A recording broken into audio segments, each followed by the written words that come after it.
Êtes-vous déjà parti au bord de la mer? En Atlantique, je veux dire. Si c'est le cas, vous avez sûrement vu de vos propres yeux un phénomène vieux comme le monde, les marées. Mais d'où viennent-elles? Quelle force est assez puissante pour déplacer jusqu'à 2 fois par jour des millions de mètres cubes d'eau, et ce depuis des milliers d'années?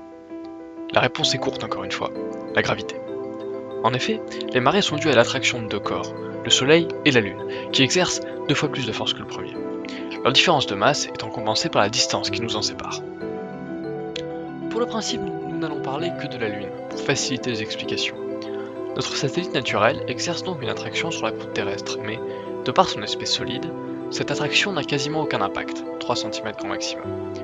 A l'inverse, l'eau à l'état liquide est beaucoup plus sensible à ces variations, car beaucoup moins dense que la croûte terrestre.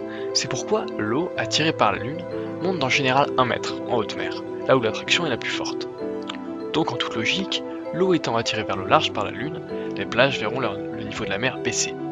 L'intensité des marées dépendra aussi principalement du terrain rencontré. Notre satellite tournant autour de la Terre, le flux va se déplacer, et une fois éloigné, la mer retrouvera son aspect originel, jusqu'au prochain cycle. À cela s'ajoute l'effet du Soleil qui est exactement le même. Dans le cas où les deux astres seront opposés, leurs effets seront diminués, on parle de mortes eaux, tandis que, dans le cas contraire, leurs effets se cumuleront, on parle de vives eaux. On peut observer des marées uniquement dans l'océan Atlantique, car le bassin méditerranéen est trop petit pour en bénéficier de manière importante, même si des marées de quelques centimètres sont observables.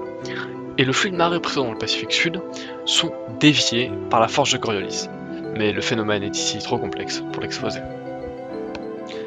Et voilà, donc c'est la fin de cet épisode de Curiosity, j'espère qu'il vous a plu. Si c'est le cas, n'hésitez pas à mettre un pouce vert, un commentaire si vous avez quelque chose à dire ou à corriger, et à vous abonner si vous voulez voir la suite. Enfin bref, salut à tous.